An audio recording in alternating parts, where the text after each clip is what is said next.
Sejam muito bem-vindos a esta casa. Vamos lembrar hoje alguns recadinhos antes da gente fazer a leitura e partir para a nossa palestra, que hoje vai ser com o Bruno Rodrigues aqui. Obrigada, Bruno. Gostaria de lembrá-los da nossa assistência social. Sempre que vocês puderem, lembrarem, se puderem trazer um alimento para que a gente consiga compor as nossas cestas básicas, porque o trabalho que é feito de assistência aqui é com a ajuda de vocês. Então, sempre que puderem, podem trazer, que vai ser muito bem-vindo. Outro detalhe é que o nosso bazar também, tem o bazar fixo, que fica aqui no segundo andar da nossa casa, também funciona com a doação de vocês. Tudo que vocês trazem, a gente vai fazendo como que se fala? Uma separação, exato, e a gente leva e deixa lá, a gente vende por preços super em contas e outros a gente destina para outras casas como doação também, tá bom? Gostaria de lembrá-los da nossa festa junina, que vai ser no dia 5/7. Então, os prêmios que estão lá na frente, super bonitos, vocês podem adquirir as cartelas lá na recepção. E vai ser um dia de muita festa aqui, contamos com a presença de todos vocês também. Isso? Mais alguma coisa? Não? Então vamos fazer a leitura do nosso texto, que é do livro Agenda Cristã, de André Luiz e do Chico Xavier. O tema é Consulte o Bem. O maledicente desejará que você observe tanto quanto ele o lado desagradável da vida alheia. A criatura vacilante e frágil esperará que suas forças sejam quebradiças. O discutidor aguardará seu comparecimento às disputas a propósito de tudo e de todos. O ingrato não se alegrará em vê-lo reconhecido aos outros. O personalista não se regozijará identificando-lhe o respeito aos adversários. O revoltado tentará afivelar a máscara da rebeldia ao seu rosto. O incompreensível procurará mergulhar sua mente no fundo das perturbações. O neurastênico, que é nervoso, pedir-lhe-á para não sorrir. O insensato reclamará sua adesão à loucura. O homem imperfeitamente espiritualizado sempre busca igualar os semelhantes a si mesmo. Lembre-se, contudo, de que é você, com sua tarefa original e responsabilidades diferentes, e se pretende a felicidade real, não deve esquecer a consulta aos padrões do bem, com Cristo em todas as horas de sua vida. Linda mensagem, né? Então, que a gente se lembre que, embora o mundo conspire e nos inspire o tempo todo para que a gente haja de forma nervosa, absorvendo todos esses problemas que chegam até a gente precisa entendê-los como degraus para a gente aprender a lidar com essas dificuldades. E que o nosso exemplo maior é sempre Jesus. Que embora todas essas dificuldades cheguem, nós estamos aqui nesse domingo, às 9 horas da manhã, buscando ferramentas e inspiração para nas horas de dificuldade a gente poder agir de acordo com o que Jesus nos ensina. Então agora, aquele que se sinta à vontade pode fechar os seus olhos. Vamos pedir à espiritualidade amiga aqui presente que nos inspire e nos mantenha conectados em pensamento, para que a gente compreenda e assimile as lições que serão trazidas pelo Bruno na manhã de hoje. Vamos agradecer por esta oportunidade, por esta vida, agradecer por esta casa bendita que nos acolhe e nos traz lições e aprendizados a cada entrada nesta casa. Vamos agradecer por todos os trabalhadores que aqui estão, doando voluntariamente com amor o seu tempo. Vamos agradecer ao Bruno, que está aqui conosco, nos trazendo essa lição. Que a espiritualidade amiga o inspire e que essas palavras venham ao encontro dos nossos corações, das nossas reflexões diárias. Que a gente consiga se lembrar, nos momentos de dificuldade, do amor de Deus e do quanto Ele espera que nós consiga vencer todas as dificuldades. Vamos agora receber o Bruno com muito amor e permanecer conectados por pensamento para levar essa mensagem para nossas casas. Que assim seja. Seja bem-vindo, Bruno. Bom dia. Vocês combinaram? Ensaiaram? Geralmente é fraco o bom dia. Ou é eco? Bom dia? Bom dia. Nossa, coisa boa. Até vibra aqui. Que Jesus, nosso Mestre, nos abençoe hoje e sempre. Obrigado pelo convite, é sempre uma honra estar aqui. Eu vim lembrando que a primeira vez que eu dei palestra aqui já faz 22 anos. O tempo voa. Era um rapazinho mais leve, sem cabelos brancos, mas foram 22 anos bem vividos. Tema de hoje, vida, divina bênção. A mensagem de Jesus é uma mensagem de alegria. A mensagem de Jesus é uma mensagem de esperança. Não é uma mensagem triste, não é pesada, não deve ser. É claro que cada um pode interpretar do seu jeito. Existiram papas durante as cruzadas que diziam: Jesus disse, não trouxe a paz, mas a espada, matemos. Olha o que ele entendeu de um versículo. Podemos entender de formas diferentes. Conforme vamos ampliando a nossa consciência, conforme vamos evoluindo como pessoas, a gente vai compreendendo de formas diferentes. A gente vai ampliando o nosso olhar. Provavelmente a forma que Chico Xavier entendia o Evangelho é diferente da nossa, que é diferente de outras pessoas, porque a gente vai ampliando, vamos ganhando camadas. Mahatma Gandhi, famoso Mahatma Gandhi, que era hindu de nascimento, já maduro vai dizer: eu sou cristão, eu sou hindu, eu sou budista. Ele era filho de Deus. Mas ele chegou a falar muito bem de Jesus, do Evangelho.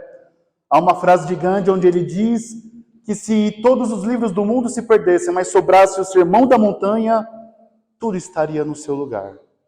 Mas esse mesmo Gandhi, com a profundidade do seu conhecimento, chegou a dizer o seguinte: as pessoas não entenderam Jesus. Quando Jesus diz ama o próximo como a ti mesmo, o próximo a qual ele se referia é tudo que tem vida, que voa, que rasteja, que corre, que pulsa, que brilha. Olha a visão de Mahatma Gandhi. Quando muitos de nós vamos entender o amor ao próximo, a um filho, a uma mãe, a um colega, ele entendeu, assim como Francisco de Assis, que somos irmãos dos pássaros, dos animais, das árvores, do planeta, que é vivo, não é morto.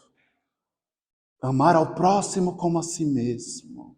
A profundidade da mensagem de Jesus, repito, que era alegre, que era de esperança, que não era condenatória, mas era uma mensagem que mostrava que a gente podia ser cada vez mais. Vós sois deuses, disse Jesus, com D minúsculo. Podem fazer tudo o que eu fiz e muito mais. O Espiritismo vem buscar reviver a mensagem de Jesus. É uma das tarefas do Espiritismo. O Espiritismo que é o Consolador que Jesus prometeu, que dá nome a esta casa abençoada. No Evangelho de João, vamos encontrar Jesus dizendo: eu vos enviarei o Consolador, o Espírito da verdade, que vai dizer tudo o que eu disse e muito mais. E por que esse Consolador diria tudo o que Jesus já disse? Porque nós esqueceríamos. Porque a mensagem seria deturpada, desviada, transviada. E muito mais, porque nem tudo Jesus pôde dizer. Ele foi condenado, morreu crucificado ao lado de 2 ladrões. Qual foi o crime que ele cometeu?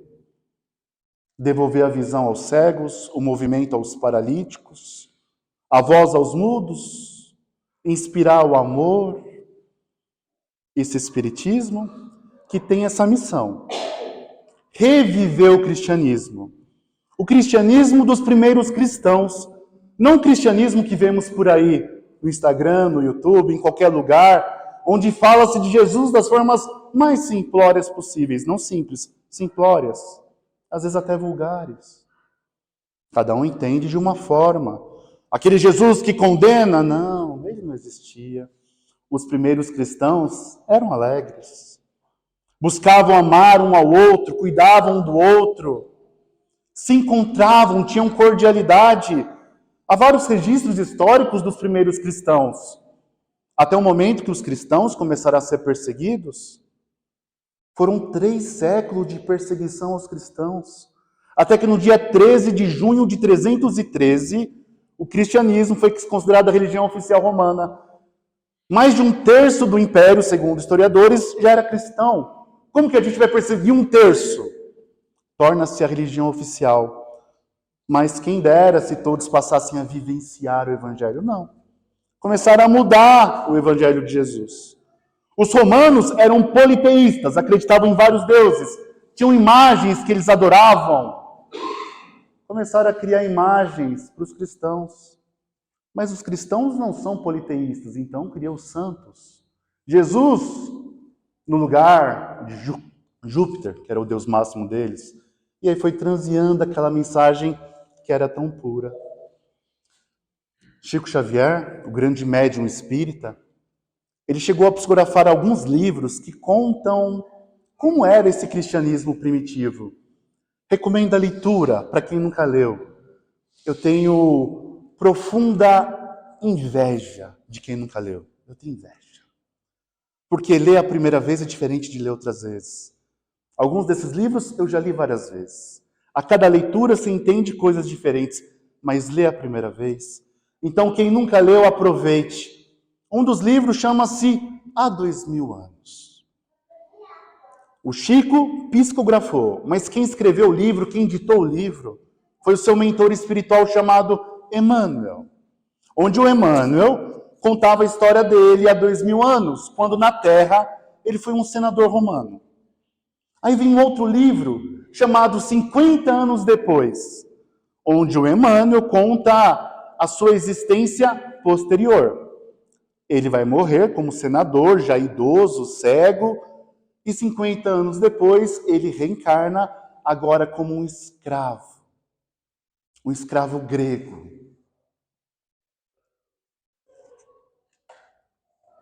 Chamado Nestório, erudito, inteligentíssimo, que era um escravo professor. Existia isso.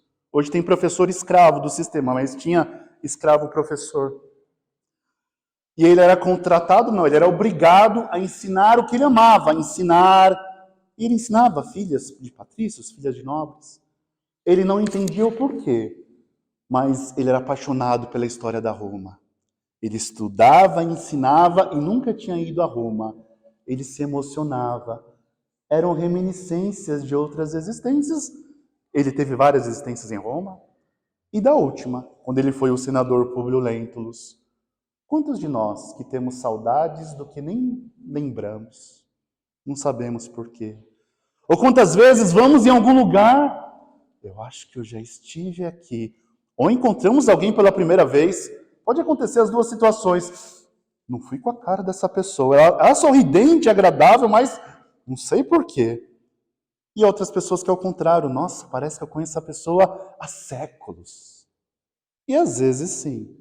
Às vezes não. Pode ser apenas uma pessoa simpática. Mas é interessante a gente tentar entender isso. Imagina um escravo, Nestório, onde ele foi aprendendo a humildade porque era um senador muito orgulhoso. Aprendemos com o Espiritismo que nós estamos onde precisamos. Mas não significa que é para a gente repousar onde estamos. A grande pergunta que nós podemos fazer é: o que eu preciso aprender nesse momento? O que a vida quer me ensinar com esse momento da minha existência? Porque nós temos momentos da vida, temos fases. O que eu preciso fazer para crescer? Moralmente, espiritualmente, intelectualmente. No próprio Livro dos Espíritos, os benfeitores vão dizer que nós é como se tivéssemos duas asas, a da moral e a da intelectualidade, a da inteligência. E as duas são importantes. Os espíritos superiores vão dizer, inclusive, que primeiro desenvolvemos a da intelectualidade. Temos que compreender as coisas até para discernir certo, errado, bem, mal, devo ou não devo. Sem esse raciocínio não teria essa moralidade. E vamos desenvolvendo a moralidade. 2 asas para voar. Então, sim, é importante estudarmos. Sempre estudarmos. As obras espíritas, obras não espíritas, ouvir outras palestras, pessoas, conversar. O que eu posso aprender? Nós nunca estamos velhos para estudar, para aprender. Nós já tivemos várias encarnações. O grande arquiteto Oscar Niemeyer, eu lembro que ele faleceu aos 105 anos. E quando ele faleceu, a esposa dele, da época, disse que ele tinha acabado de se matricular na faculdade de filosofia. Alguém aqui tem mais de 105 anos? Levanta a mão, só para... Só ele? Alguém? E às vezes a pessoa tem 50, 60, ai, tô velho, ai, não consigo aprender nada. Às vezes até menos, tem 30, não tô velho. Às vezes tá mesmo, aqui, ó. 105 anos. Tem um documentário, ele aos 90, que ele vai dizer assim, eu amo aprender, eu gosto de aprender. E nós estamos aqui também para aprender. E para movimentar esse conhecimento. Porque é cada um segundo as suas obras. Não adianta eu guardar e acumular conhecimento. Aprender, vivenciar, praticar. Ainda nas obras de Chico Xavier, nós vamos ter Paulo Estevão, que fala da vida de Paulo de Tarso, Saulo, para os católicos o São Paulo. E vamos ter uma obra muito especial chamada Ave Cristo, que se passa no 3º século do cristianismo. Alguém aqui já leu uma dessas obras que eu citei? Levanta a mão, só para eu ter uma noção. Então eu vou pedir que vocês venham aqui para contar a história do livro.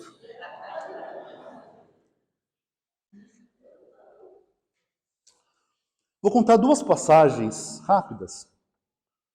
No livro Paulo Estevão, na Bíblia nós temos informações de Paulo. Claro, bastante, epístolas.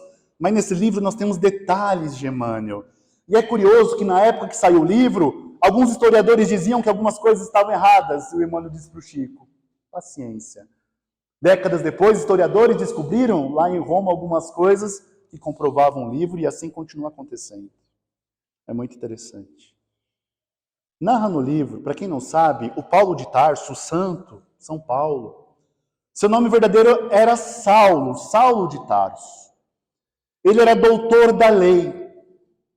Seguia a lei mosaica, o sinédrio. Eles não acreditavam em Jesus. Saulo era muito inteligente, segundo o livro, era um moço bonito, corpo atlético. E como todo doutor da lei, embora doutor da lei, estudado, desde a infância, eles eram ensinados pelos seus pais a terem outro ofício. Olha que bonito. E ele aprendeu a ser tecelão, fazer tapetes, mexer com tear. E como doutor da lei, ele ouviu falar desse Jesus, claro que não, ele não conheceu Jesus, não acreditou, jamais, assim como muitos não acreditam até hoje, que esse Jesus era o Messias prometido. Como assim? Tem pessoas que esperam até hoje o Messias. Como assim acreditar que o grande Messias foi crucificado ao lado de 2 ladrões? O Messias vai chegar um dia retumbante em cima de um cavalo. Pois bem, o Saulo discutia com Pedro e com outros apóstolos. Saulo visitou a casa do caminho. Saulo de Tarso mandou matar cristãos. Então, o mesmo Saulo mandou matar. E aqui um detalhe, não foi por crueldade, foi por amor a Deus. Como assim? Há pessoas que matam por paixão, há pessoas que matam por amor a Deus porque não entenderam esse Deus. Ele achava que estava defendendo a lei. Há mães, há pais que às vezes por excesso de cuidados atrapalham o filho, ou o contrário. Por isso a importância da gente sempre refletir. É comum a gente querer soluções mágicas. Não existem soluções mágicas. 5 passos para ser feliz para sempre. Se você achar esse livro, não é verdade. Mas a gente gosta disso. Como emagrecer 30 quilos em uma semana? Se vocês descobrirem, me fala. Não existe. A gente tem que aprender a questionar, a raciocinar, se esforçar, crescer e desenvolver habilidades. Esse mesmo Saulo, ele estava indo para a cidade de Damasco para matar um cristão chamado Ananias. Para quem não sabe o motivo, vale a pena ler o livro. Mas Paulo teve um grande amor. Saulo, há quem diga que estava montado em camelo, outras pessoas dizem que em cavalos. Estava acompanhado de 3 soldados, Jacó, Demétrio e Jonas. Debaixo do calor do meio-dia, eis que aparece Jesus na sua frente, em espírito. Ele cai do cavalo. Os outros soldados não veem, mas viram um clarão e começaram a ver o Saulo falando sozinho. Saulo, que não sabia qual era o rosto de Jesus, não tinha Instagram na época. E ele vê um espírito na sua frente, de braços abertos, iluminado, e o espírito olhando para ele diz: Saulo, Saulo, por que me persegues? E o Saulo sente aquele amor. De novo, Saulo não acreditava em Jesus.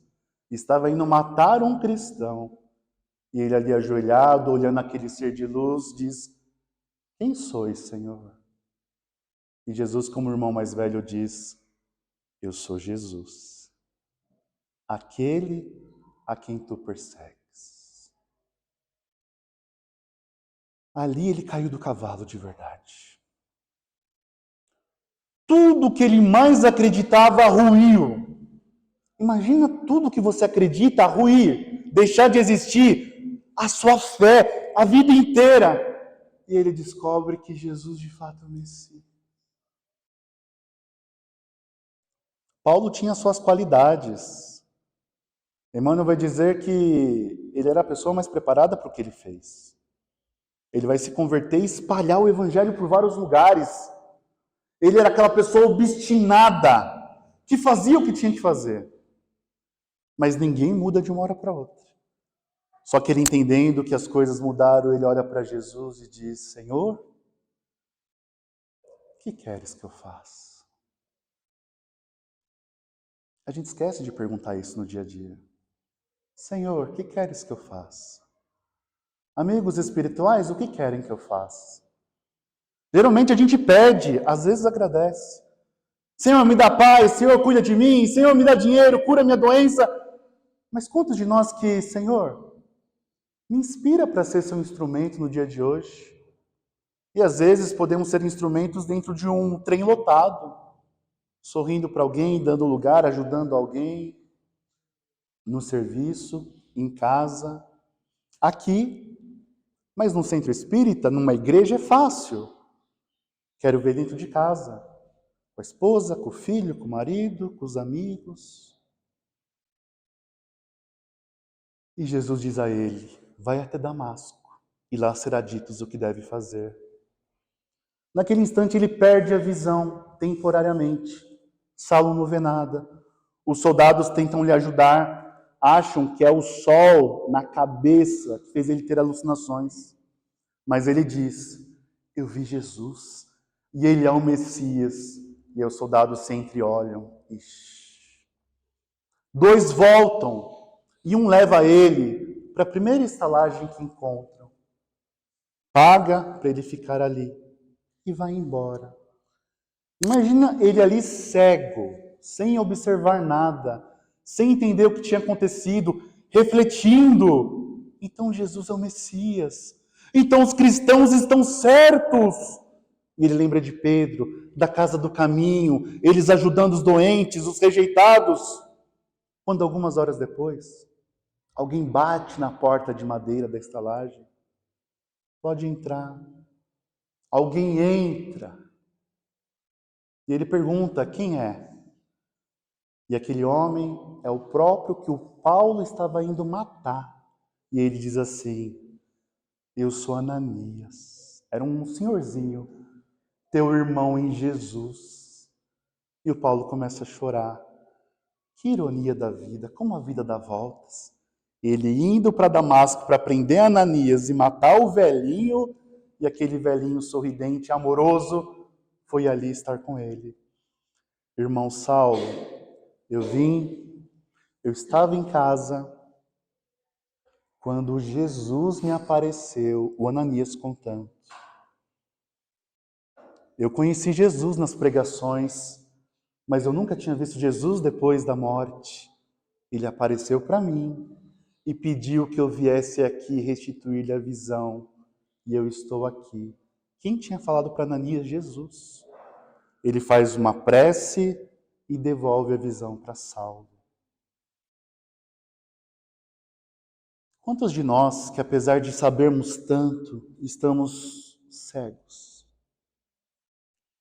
Quantos de nós que estamos presos, escravizados da correria, dos boletos, das preocupações? E a vida, que é um divino presente, ela vai passando despercebida. A vida não é o que vai acontecer no final, é o que acontece agora. Eu não vejo a hora de pagar o financiamento do carro, não vejo a hora de pagar a casa. Falta quanto tempo? 25 anos. Mas eu só vou estar calmo quando terminar de pagar. Não é esse o jogo. É aprender a viver agora, apesar de... mas eu estou com tal doença. Como eu posso viver da melhor forma com essa doença e buscar a cura se tiver? Mas eu tenho muitas dívidas de outras vidas, eu só vou estar em paz quando quitar todas. Ninguém nem imagina quantas dívidas tem, quantas situações tem. A grande questão que nós precisamos começar a pensar é como eu posso viver melhor agora. Eu queria ter mais tempo na minha vida. Será que a gente precisa mesmo de mais tempo? Para quê? Para fazer mais coisas? Ter mais compromissos? Mais rede social? Ou será que nós precisamos de mais vida no nosso tempo? Mais vida no nosso tempo? Viver com mais profundidade? Será que a gente reparou no belo dia que está fazendo? Será que alguém aqui olhou para o céu? Agradeceu o sol que nos alimenta? Será que nós agradecemos hoje por termos dormido numa cama quentinha? Por um teto que nos alberga? Quantos de nós que colocamos o foco nas situações ruins? Minha mãe é professora, inclusive aqui em Jandira. Em um certo dia ela pegou um pano, eu vou chamar de lençol, era uma toalha, mas fica mais bonito falar um lençol. Pegou um lençol branco. Ela viu essa história e repetiu com as crianças. E colocou na lousa. Então imagina um lençol branco na lousa. Era muito bonito o lençol, bem branquinho, bem alto. E aí ela pegou o batom dela. Minha mãe é bem vaidosa. E fez assim, uma manchinha de batom no meio do lençol. Então um lençol muito grande com uma manchinha. E as crianças ficaram totalmente em silêncio. Ela nem precisou pedir. O que ela está fazendo com o lençol? E aí ela ficou olhando para o lençol. E as crianças, que foi, professora? Que foi, professora? Pequeninos. E ela falou assim, gente, o que vocês estão vendo aí na frente? E todas falaram, uma mancha vermelha, o batom. Você colocou batom? Deram risada. E ela falou assim, e ninguém está vendo o lençol branco? Olha o tamanho desse lençol, que bonito, eu trouxe de casa. De novo, era uma toalha. Todo mundo só está reparando na mancha vermelha. E aí ela vai refletir ali com as crianças, não imagino como, com muita habilidade, com certeza. Mas quantos de nós que só reparamos na mancha vermelha? E às vezes a mancha vermelha nas nossas vidas são maiores. Sem dúvidas. Temos desafios, temos dificuldades. Mas a gente esquece, às vezes, de ver as partes boas. Sabe aquela história?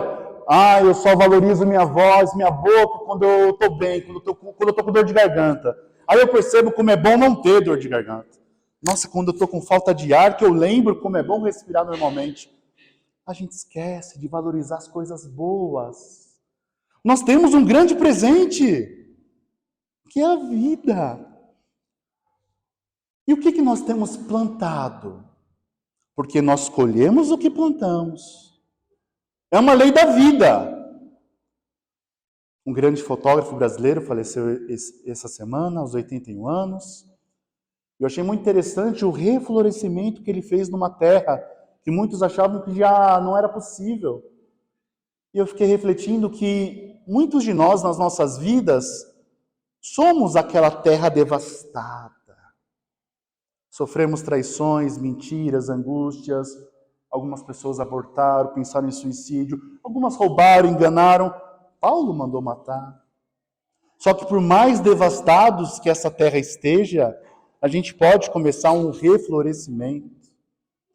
Jesus vai falar sobre isso. Onde está plantando os tesouros, os talentos.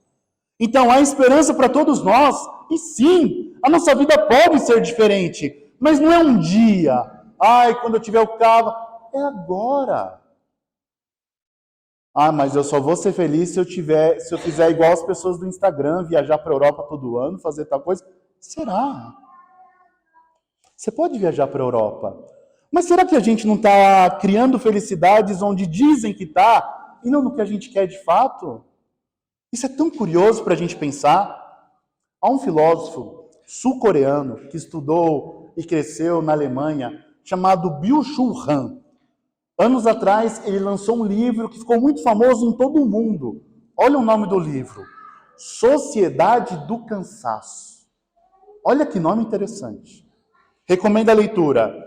E o filósofo Byung-Chul Han, fazendo uma análise da nossa sociedade, ele vai dizer que hoje vivemos a cultura do desempenho. E qual é o grande problema dessa cultura? Nunca está bom o suficiente. Sempre temos mais, precisamos mais, faça mais, aprenda mais, corra mais. E vamos fazendo o quê? Ficando esgotados. Às vezes até nós espíritas passamos por isso, em algo que devia ser leve e alegre. Não, eu tenho que ajudar mais pessoas, ajudar. Eu tenho que me melhorar. E quando vira uma obrigação, fica pesado, não é saudável. Quando no próprio livro dos Espíritos fala da lei do repouso. Na Bíblia vamos aprender que há hora para tudo. Então há momentos sim do trabalho, do estudo, da caridade, mas tem que ter o nosso momento do repouso, da tranquilidade, do não fazer nada. É saudável parar alguns momentos para não fazer nada. É que tem gente que não faz nada a vida toda. Mas para um pouco. E aí uma curiosidade.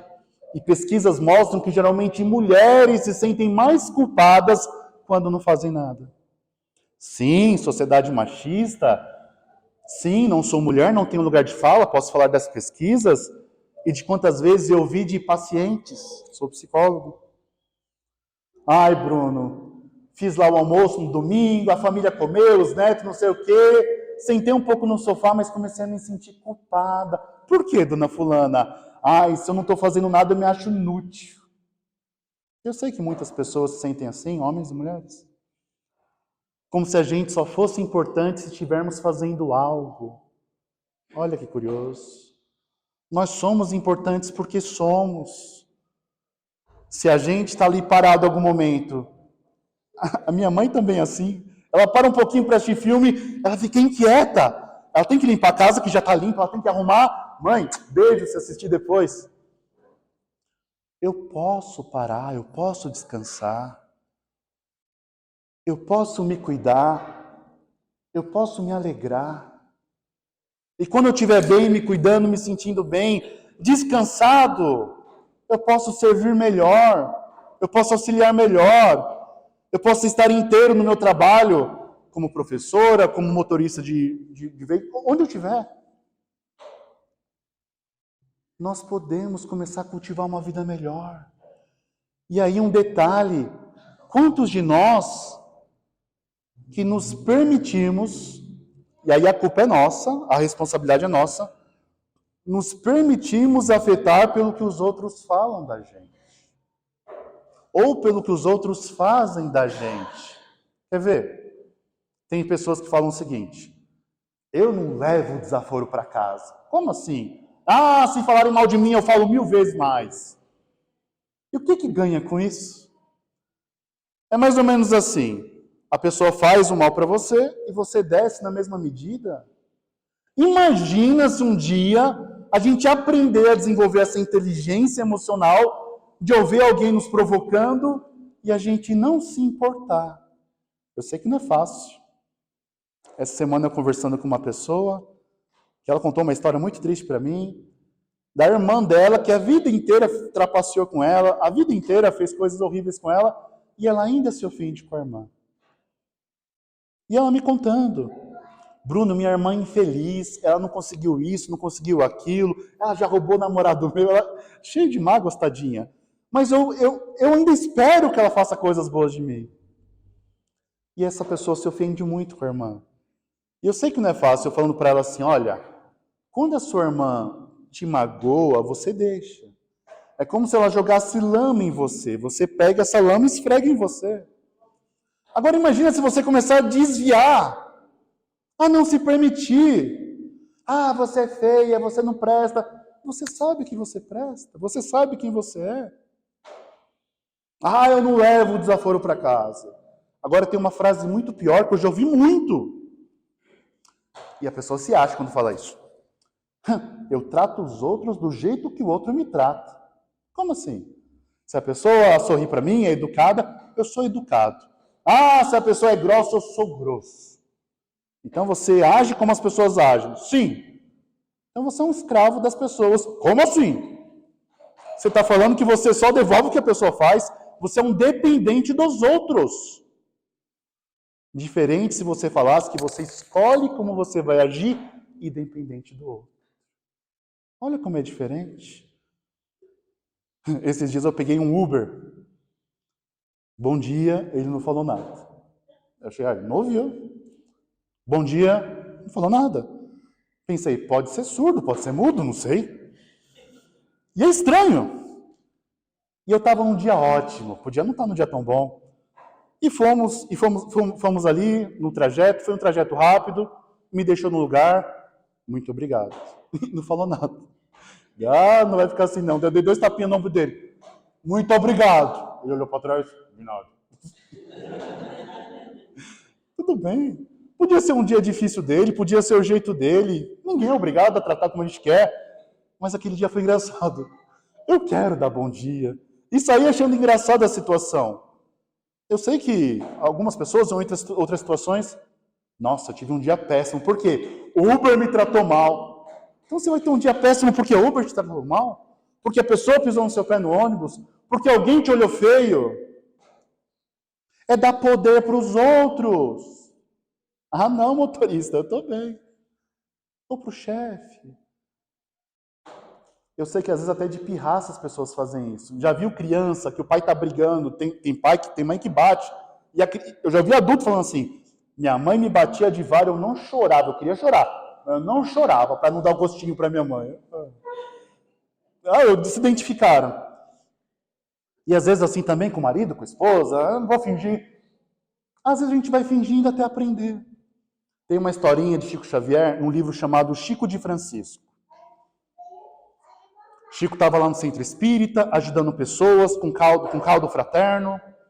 E aí, uma pessoa chegou até o Chico, um trabalhador, porque espírita não faz fofoca, espírita conta o que acontece. Daí chegou até o Chico, seu Chico, não é por nada não, seu Chico, mas tá vendo a fulana de tal? E ele apontou para fulana. E o Chico olhou, era uma senhora que se vestia muito bem, ela achava que era rica, mas não era. E ela estava lá conversando com os necessitados. Olá, meu irmão em Deus, tudo bem com você? E ele falou, Chico, ela é minha vizinha, ela não é desse jeito não, Chico. Ah, essa mulher é uma fera. Eu estou te avisando, seu Chico, para você saber que ela não é assim. Não acredita nisso. E o Chico, com a sua doçura, diz para ele, ô meu filho, ela está treinando. Ô Chico Xavier, ela está treinando para um dia ser assim. Nós somos tudo. Cá entre nós, a gente sabe, tem hora que a gente não presta. Ixi, cada pensamento, tomara que bata o carro. E tem hora que nós somos anjos, Deus abençoe. Olha, o carro me fechou, talvez é alguém indo para o hospital, Deus abençoe. Nós temos os nossos momentos. Como eu posso aprender a viver melhor nesses momentos? Sim, refletindo, questionando, me perguntando, porque não temos respostas prontas. Amar ao próximo, amar a si mesmo. Mas como que eu vivo com esse amor em todos os momentos? Como que eu solto, que eu perdoo? Ou eu estou carregando pesos? Ah, porque eu tenho uma mágoa de alguém de 50 anos atrás. Ô, solta essa pedra. Mas nunca me pediu perdão. A pessoa está viva? Não. E você depende disso? Perdoa você. Tira essa pedra. No livro que eu citei, chamado Ave Cristo, é o 3º século do cristianismo. Tempos depois, parariam de perseguir os cristãos, mas naquela época ainda perseguiam. E o livro conta uma história numa região que hoje em dia é Lyon, na França, na época não era, e tinha um dono de terras chamado Tassiano. Tassiano era dono de uma grande propriedade, ele tinha várias pessoas ali escravizadas, e algumas dessas pessoas eram cristãos. Ele sabia, as pessoas sabiam, e aqueles cristãos, eles se reuniam às escondidas, faziam suas orações, e o Tassiano, conta o livro, ele era muito temente à religião romana. Os romanos, assim como alguns católicos, o meu santo é tal, eles tinham um Deus de maior devoção. E o Tassiano gostava muito da Cíbile, que era a deusa das colheitas. Ele tinha ali a propriedade dele. E ele abominava o cristianismo. Ele tinha um capataz que contou para ele que tinha alguns cristãos. Ele não morava nessa propriedade que era dele, ele se mudou para lá e ele falou o seguinte: eu vou fazer a limpa, separar o joio do trigo, não quero os cristãos.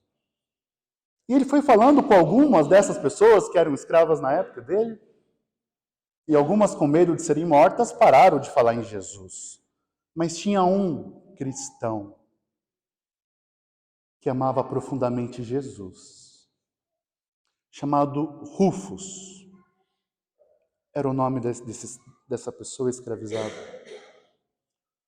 Rufus tinha esposa, tinha filhos, amava Jesus, pregava Jesus entre os seus colegas, dizia para eles terem fé, terem esperança, falavam de um reino futuro.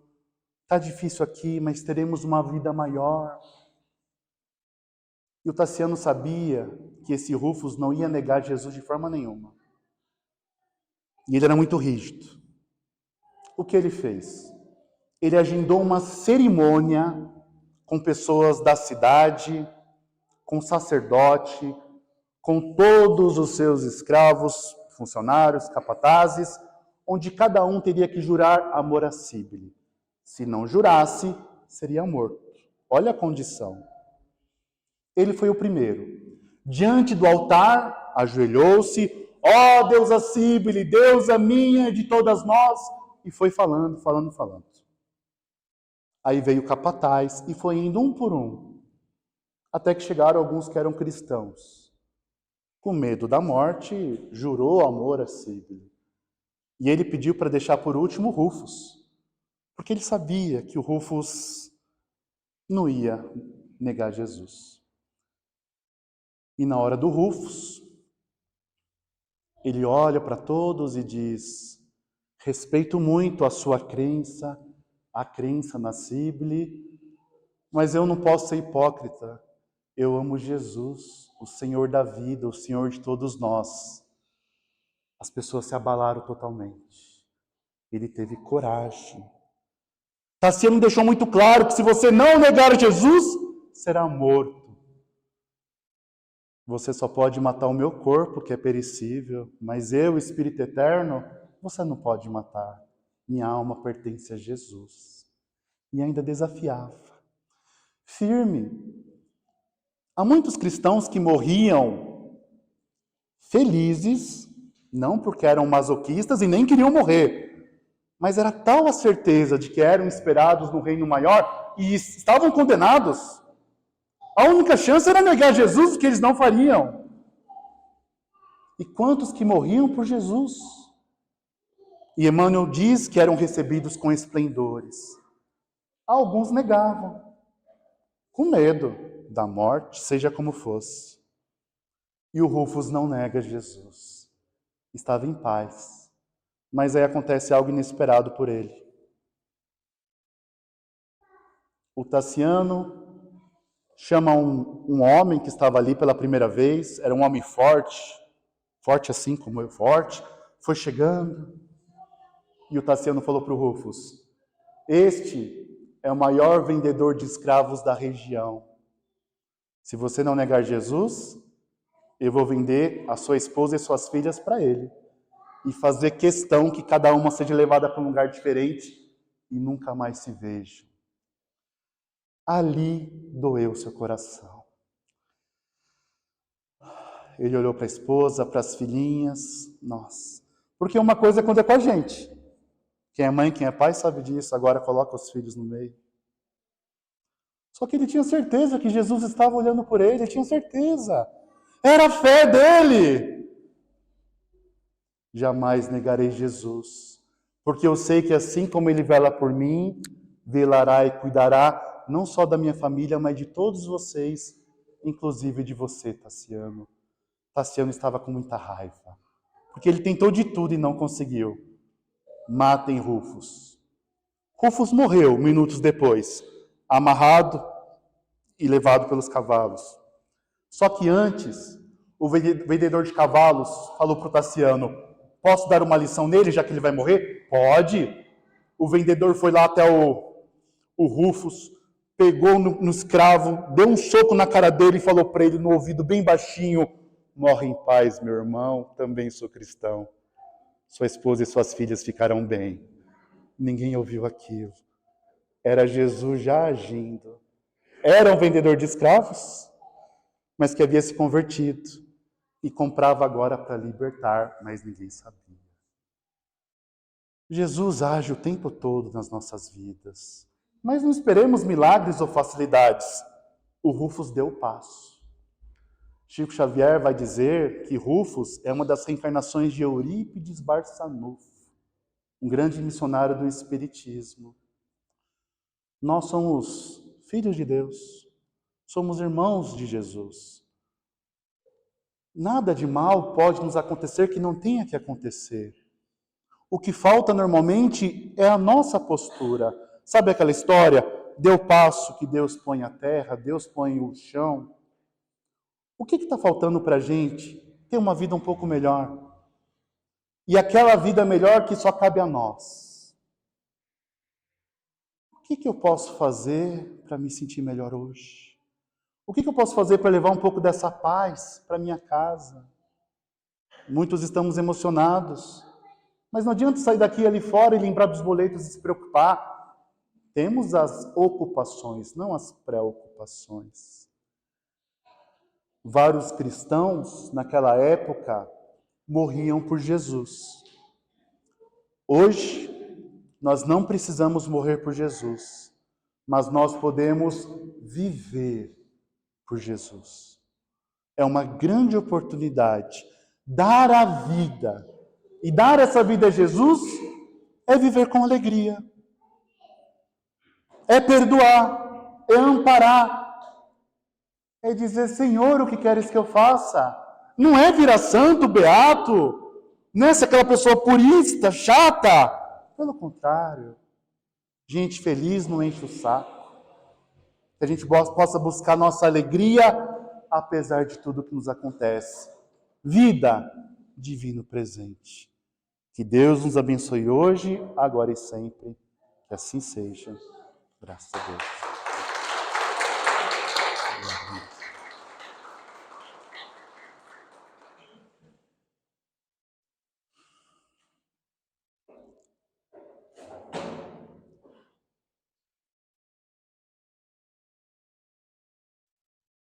Que possamos elevar os nossos pensamentos, aproveitar a sintonia que todos nós juntos construímos, sentindo a presença espiritual de cristãos primitivos, que geralmente, quando são citados, se fazem presentes. Que possamos sentir a presença de Jesus, nosso amigo mais velho. Amigo Jesus, nesse instante queremos apenas agradecer-te pelo sol que nos aquece, que brilha, pelo ar que respiramos, pelo corpo que nós temos. Obrigado, amigo Jesus, por estarmos aqui neste dia e horário. Que possamos, Senhor, tê-lo em nossos corações cada vez mais. Ajuda-nos, amigo, a sermos hoje melhores que ontem e amanhã melhores que hoje. Mas abençoa também, Senhor Jesus, os nossos familiares, os nossos amigos. Abençoa, Senhor Jesus, aqueles que estão doentes, aqueles que estão famintos. Abençoa, amigo Jesus, todos aqui presentes neste instante, os encarnados, os desencarnados. Abençoe a equipe espiritual e física desta casa abençoada. Abençoa, amigo Jesus, os lares vizinhos, todas as casas e bairros vizinhos. Senhor Jesus, agradecemos por tantas bênçãos. Sê conosco, divino amigo, hoje, agora e sempre. Assim seja, graças a Deus.